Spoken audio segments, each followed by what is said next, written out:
Hey guys, and welcome to Ozzie Reviews, and welcome to January Q A. Now guys, we've had a pretty good month, but I tell you what, Queensland being the weather it is, we've had more hold-ups and delays. Today, a beautiful day. The wind keeps going from ridiculous to not too bad, as you'll see by the tree behind me here. But you know, we've had rain, we've had ridiculous winds. It's just been very frustrating when you're trying to get out there and review items on the days you've got set aside to do it. So what's new here? Look, I've still got a couple of really good items to review, a couple of rifles that are fairly recently released and should get quite a bit of attention there. Also, we've got the mystery product review that I was about to release, but then I had car troubles on the day that I was supposed to do the review, and then from there, you know, everything's meant to be for a reason. I've always subscribed to that theory.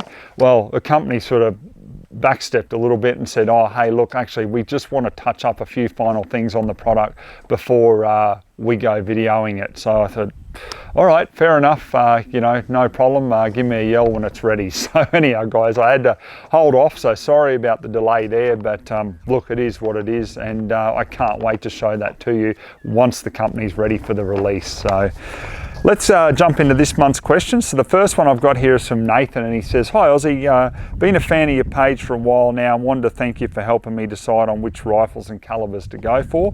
Well mate, you're more than welcome there. I'm glad I was able to help. The question is, when transporting rifles to a range, is it legal in Queensland to store the magazine and the bolt in the same locked rifle case as long as they are not physically in the rifle? The answer to that is yes, mate. There's no problem in doing that whatsoever. So have a look at the legislation there and you can clearly see that there's no issue there with it. So yeah, not a problem. Next question I got here is from Mark, and he says, hi Ozzie, I'm seriously considering purchasing a thermal scope, which for me is a ridiculously big purchase, so I want to make sure I get it right. Out of the various thermal scopes you've reviewed, which one would you choose and why? Are there any other thermal scopes you've seen but not reviewed that you might use instead? And do you have any recollection of the temperature on the days, nights you tested the scopes? I've used cheap entry-level handheld thermals before, similar to the LTO, and I've found it picked up heat signatures on trees, rocks, etc., etc. Final question I have is, would you consider, by having over 60,000 subscribers, making contact with Extra Vision to see if they could provide a range of test scopes so you can do a side-by-side comparison? Okay mate, look, to answer your question, if it was me personally, this is what you're asking, is my personal preference, I would simply go for Pulsar. They're a brilliant brand, you've got that quality European feel about them, and they just simply work. The actual quality of that image and everything is, I find it has the edge on some of the cheaper stuff that I've looked at. I'm pretty sure if you went for the lower end Pulsars, it would probably be on par with some of the other cheaper thermals that I've looked at, but I really do rate it. Yeah, I just love it, so that's the way I would go. As for the temperature at the time, I mean, you just have to look at the release time on the video, mate, to work out whether it's, you know, summer or winter, and then you'll get a rough average there. But it doesn't matter how good the product is, you're still going to pick up heat off rocks and so forth, because that's what it's designed to do, is to pick up heat signature being thermal. So you're still going to have that interference. But what I found there with the Pulsar, I found that it was fairly good in the sense of it was able to you know, determine the difference there when you're looking through compared to like an animal, you know, if that makes sense. And then like if that animal was standing near an ant nest or a tree or something that had heat in it. But keep in mind, mate, that thermal, like now, you know, like around midday and it's hot, it's still going to pick stuff up. So that's where with a thermal, like I know Pulsar, and I haven't tested one yet, but the clip-on thermal that you can put on the front of an actual day optic would be fantastic in my view, because if you had the option of using that day optic through the day naturally, and then of a night time being able to just clip that thermal on and use it when it's not as hot, that would be the perfect solution for me. Mate, as for contacting Extra Vision, it's like any other company really. I'm just not that interested. And the reason why I say it is because they always want something from it. You know, they're always looking for that favourable review. And then when you find something that's negative and then show it, all of a sudden, you know, you're just a troublemaker, you're just a bad person and all the rest of it, when it's like, well, hang on a minute here, I'm showing you exactly how it's functioned for me, which could be any number of any other customers that you could potentially have that could have that same problem. So yeah, mate, I just prefer to hum along doing my own thing. I'll save up the money and I'll buy something, then I'll resell it, or friends might grab something and say, hey, do you want to have a look at this? And I'll go, yeah, I'll check that out, and then I'll do a review from there. It makes it a lot more costly doing it that way. Yes, I understand that, but honestly, mate, I just prefer not to deal with companies. I really don't. Like I say, they all want something, and it's all about their sales and everything like that. And I just don't believe in being, you know, what's the word that I'm trying to look for here? Being in a position, I guess, where, you know, they expect something, and then when you tell the truth, you know, they make you feel bad and start attacking you. You know, I just don't deal with any of them. That's the best solution. Okay, next question I got here is from Danny. He says, hey Ozzie, is there a reason you don't run Swarovskis on your rifles? I've been looking at the Z5 3.5 to 18 by 44 for hunting and fun at the range. It's around the 2K mark, which opens up a lot of different European scopes. What's your thoughts on a good scope at that price point? Mate, I have. I've run Swarovski before. To be quite honest with you, I had Swarovski on a couple of Anschutz rifles that I had, and I was really unhappy with it at low power. Yeah, I just personally, the ones that I had, and I had 3 of them, and yeah, I just found the parallax error on it was just substantial. But in saying that too, don't get me wrong, they are a damn good scope and they're very high quality. Cullis, which is made by Swarovski pretty much, they've got their own factory, I'm led to believe, under that Swarovski you know, brand. They make outstanding optics because that's all they concentrate on. You know, they don't make crystals and other things under that brand. That's all they focus on. I've had Cullis scopes, definitely worth having a look at, mate. I think they are pretty much a bit of a hidden gem because they're not that promoted and marketed, I find, and they are pretty good. Schmidt & Bender, well, the name says it all. I've run Schmidt & Bender. I actually got rid of my Swarovskis to go back to Schmidt & Bender, and I was really happy with doing that. Yeah, mate, any of them really, and you're not really going to have, I don't think, major issues, you know, with them. It just depends on like what model you're getting and what your purpose and use is. So have a look at Cullis and have a look at Schmidt & Bender, because honestly they are really good brands that I really prefer on my own rifles. Now I've got a couple of questions here from Chiller. So first one he asks, he says, Ozzie, can you please list out the feral or pest animals that we have to deal with? Why do we control or kill them? And what are the damages they contribute to? Okay, well mate, first of all, the reason that we control feral pests is because here in Australia it's almost $800 million a year damage to the agricultural industry that feral pests cause, okay? So when I say feral pests, you've got everything there from even minor things, as in like small, like cane toads, for example. They are a big problem here in Queensland, and they've gone in the Northern Territory and even over to the Kimberleys now. A lot of native animals are eating them and obviously dying, not to mention like pets, like, you know, cats, dogs, you know, domesticated pets, you know, eat them and die. So, you know, they're a problem as well. But when it comes to the agricultural industry, rabbits cause a lot of problems because they damage agricultural land. And I mean, you've got burrows and so forth that cattle can fall down and break legs. Wild dogs obviously cause a lot of problems, especially in farming areas that are farming sheep. Wild dogs can come through and just kill numerous amounts of sheep in one single night. Also too, when the pack numbers are big enough, They cause a lot of problems on beef cattle properties like my own. So, you know, they need to be controlled, they need to be ironed out basically, because the effect that they can have when they pull down a fully grown beast, well, you know, at the moment you're losing about $2,500 for every beast they pull down. So there's some substantial losses there. Also too, don't forget some of the other feral pests that you may not be aware of. You know, for example, you've got camels. Here in Australia, you've got feral horses, and you've also got water buffalo. You know, so not to mention the damage that a lot of them will do to fencing, but also eating crops and so forth. So there's a lot of different feral pests, mate, that are out there, but the main reason that we control them is to minimise loss, okay, in the agricultural industry. Next question you got here is, do you think it's right to hunt animals that are not feral pests, like giraffes, elephants, you know, goats, kangaroos, etc.? Well, that's an interesting one, mate, because, you know, if you have a look at kangaroos, for example, you know, in a lot of areas in Australia, they are in plague proportion. And you see them in some areas. I mean, I've seen them before where, you know, they're basically sitting on the side of the road, can hardly move because all around their neck and everything they're covered in ticks, and they're dying a very slow and obviously painful death.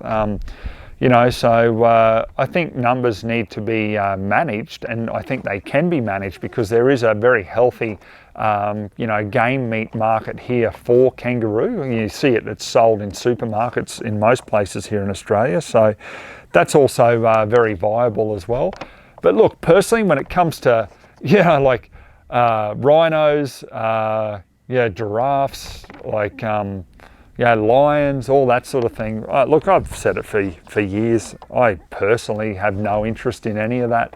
I'm not a trophy hunter by any means. My use of firearms is here on the farm to control feral pests so that it saves like stock and everything being eaten, and also reduces the amount of native wildlife that gets eaten as well. So for example, foxes, wild dogs, wild cats and everything, to stop them eating koalas, to stop them eating, you know, native lizards, etc., etc. So yeah, that's where my stance is on all of that. Next question you got here is, what are my thoughts on animal harassment and cruelty? Well, mate, that's a pretty simple one. Under no circumstances do I like it, accept it, or even think it's remotely amusing or funny. I'm very much an animal lover, and that's why I've promoted ever since I've started this channel about humane you know, control of animals when you're out there shooting. It's as simple as that. You got to remember, and this has always been my philosophy with it, is these animals didn't ask to be here. Even cane toads, for example, you know, feral damn things they are, and cause a lot of problems here in Australia. But did they ask to come here? Did they put up their their hand and go, hey, take us to Australia? No, all feral animals simply do what comes natural to them, and that's an instinct to survive and reproduce, and you know, that's what they do. So I see it as our job as shooters to, yes, if we need to control their numbers, by all means control their numbers, but do it in an ethical way. There's no reason that just because an animal is a feral pest that you've got to go out there and shoot its back legs out and then laugh while it's you know, dying an agonizing death. Hence the reason I don't use any poisons on my farm to control feral pests either. Like I just don't believe in slow, painful deaths for animals. It's just not on. Next question you got here is, do you think hunting, recreational or sport, is a very weak justification for owning firearms in Australia? Yes, but at the end of the day, it's what we've got. Now, you know, there's no legal justification with self-defense for firearms as a genuine reason to have a license anywhere in Australia, which I disagree with personally. I always have. I believe that no one should be able to dictate to you what you will and won't use to defend your own life or the life of others. But yes, the problem with the licensing system, and they got it over the line, you know, after 1996, and it was a massive win for the anti-gunners. And the reason I say that is because they were able to bring in the building blocks for complete disarmament. and why I say that is because they brought in registration of firearms and genuine reasons. So all they need to do as time goes on, and they just chip away, all they need to do is change their genuine reason, and all of a sudden you've excluded thousands of people from legally owning a firearm. So who are they to tell me, tell other people who are law-abiding people what they will and won't have a firearm for? If you're not hurting anyone with a firearm, what does it matter if it's out hunting, you know, or it's out shooting targets or self-defense or whatever? Like, why is there an issue with that? I mean, this is the problem. You look at places like New South Wales, and you know, they've got it down there where they're trying to ban having fun with firearms on private property. Why? Why would you be trying to ban people from having fun? And that's the way they've written it. Fun. So, you know, it's either hunting or nothing at all. So this is what I mean, you know, they squeeze and control. Then all of a sudden, you've got nothing left. I see that as a problem with major organisations as well, because obviously they'll go along with it, along with the millions of dollars they get in grants from the government each year. Of course, they're going to support any sort of laws and changes which require a person to be at their range spending money. I mean, let's be honest, it's about money. And in my view, that's all it's ever been about. So yeah, it's disappointing. So to answer your question there, I think that, you know, them getting registration and genuine reasons over the line back in, you know, 96, 97 was just the building blocks to put in place a system that enables them over time to take everything away.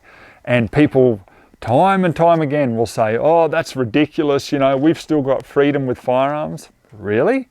Let's have a look at what's happened since that time, since stuff's come in. And a lot of people go, oh, it doesn't affect me because I just got my bolt action. Yeah, that's till they come for them too. People go, oh, that's ridiculous. Really? Is it? Well, look at places like WA where they had banned like the Savage bolt action with a pistol grip, but without the pistol grip, it's fine. So then you'll see people go, oh, well, I don't need the pistol grip. Okay, so then what happens when they go the next step and go, yeah, we don't like that all black tactical look on your normal sporting stock? Then that gets banned. Then what? You see what I mean? So it's a war, and you're continually being pushed back and pushed back and pushed back. So what I ask people in the shooting world is, where is the line in the sand where you're going to take a stand, and just because you're not a shotgunner or you're not a handgunner, where are you going to draw that line, take a stand and go, I'm not going to accept any of these changes anymore, and I'm going to fight them, and I'm going to take that fight to the ballot box, and I'm going to include all my family, all my friends, and get up and actually do something. So you see where I'm going with this? That's my view on it, and I think that you know, the gun laws really are a joke in my personal view in this country, because I have seen so many contradictions in this country with firearms. Like, for example, you can't have a semi-automatic 22 rifle for just general use on your own property, you know, for recreational shooting, yet, you know, it's fine. You can go and have a semi-automatic 9mm handgun. Like, really? Like, it's just, you see what I mean? But then they bring in all these little genuine reasons on, you can't do this, but then you can do this, and you can't do this, and they just make it full of red tape and complicate the living hell out of it, to most people just go up, throw their hands in the air, or like most people do, is they make a genuine mistake because they're not lawyers, they can't interpret the legislation, and then next minute they find themselves getting charged because they've done something very simply on good faith, but didn't realise that it was an offence. So yeah, I disagree with all the genuine reasons, the whole lot. In my view, there should simply be a background check to make sure a person is a decent person and not a risk to the community. And then from there, it doesn't matter whether they've got a 22 semi-auto rifle or they've got a handgun, and it doesn't matter whether they use it on private property or at a range or go hunting with it. What is the difference? It doesn't automatically make you, in my view, a risk to the public because, oh, you might be able to use a handgun on private property. Oh, that's going to turn you into a killer. Really? Like, what's the difference of using the handgun at the range? Like, there's no difference. So I hope you guys understand where I'm coming from with that, and especially you, Chilla. yeah, I just disagree with the lot and feel the lot needs to be scrapped and rewritten. Okay guys, that concludes this month's Q&A. Thank you very much for submitting the questions there. Remember, if you want to be a part of this, guys, I'm sorry, but my time is very valuable. I'm losing time as each month goes by, but I have to reserve this answering of questions to those of you who support me on Patreon. So if you're happy to support me, I'm happy to support you in return. Other than that, guys, you're completely able to watch all my videos completely free. So anyhow, thanks very much, and we'll see you on the next review.